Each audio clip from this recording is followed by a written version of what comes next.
its fuel. Learn more at cliffkid.com. Hello, children. Kids Candle comes again with a new story, The Legend of the Emeralds. This is a story about a special stone. Listen carefully to the full story, little kids.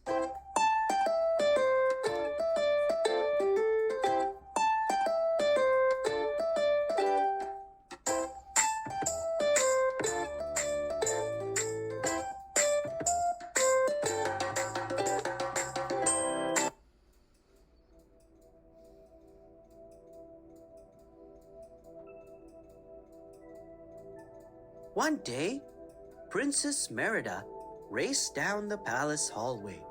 She looked forward to the rites of summer all year long. It was a special festival that celebrated the friendship between the clans. This year, the Macintosh clan would be her family's honored guest.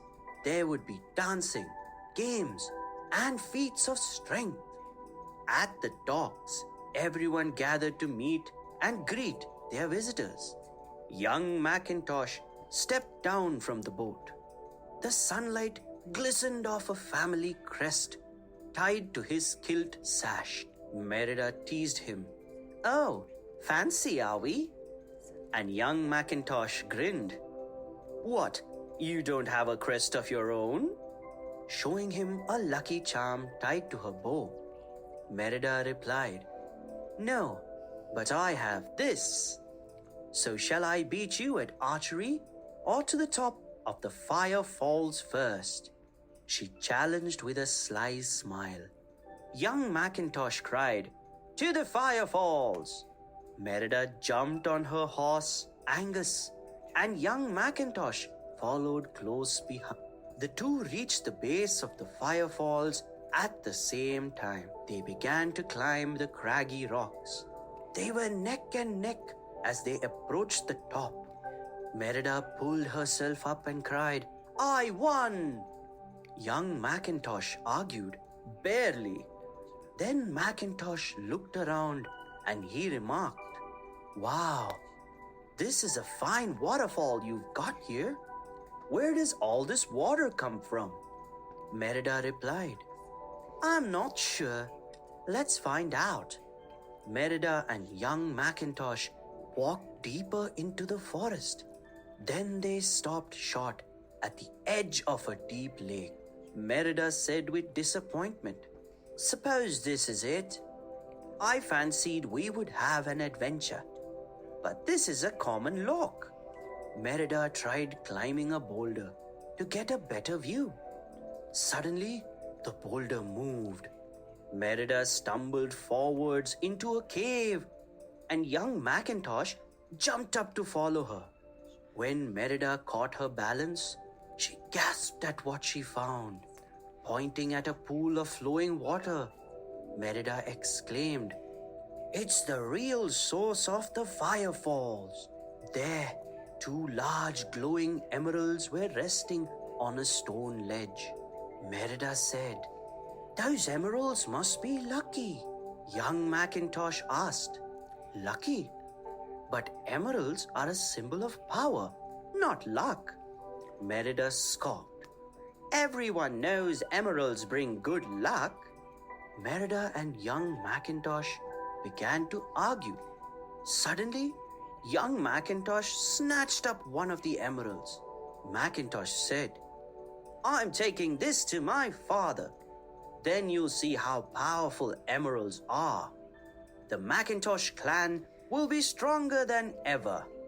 Merida exclaimed, "Then I'll be taking the other one." They each put an emerald in their own.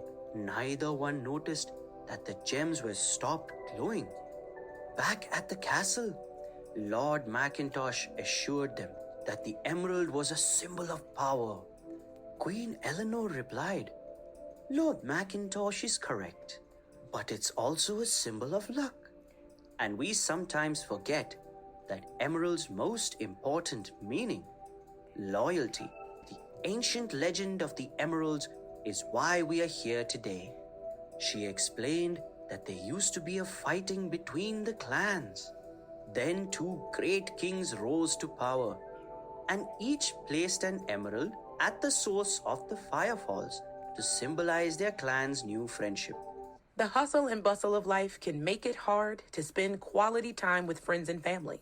But in the end, nothing is more important than the moments shared with loved ones. And there's no better place to do that than around the dinner table.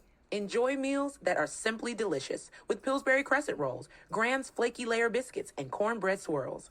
Serve them as is or try them in new recipes. Pillsbury turns meals into memories. Visit Pillsbury.com for recipe inspiration and pick up a meal starter next time you're at the grocery store. As long as the firefalls ran sparkling, there would be peace. Suddenly, a Dunbrook clansman raced into the hall. He cried, "The firefalls! They've gone dark!" Everyone raced outside to look at the lifeless fort. King Fergus cried, "Who has done this?" Lord Mackintosh nodded. "Yes, when King Fergus finds out which one of his Dunbrook clansmen did this, we will have my support." King Fergus said, "Which one of my clansmen? It was probably one of your clansmen." The men glared at each other. Lord Mackintosh commanded, "Mackintosh clan, we're leaving." Merida and young Mackintosh looked at each other as everyone else went back to the castle. They tailed to get those emeralds back to where they belonged before the friendship between their clans was ruined. The pair tried to climb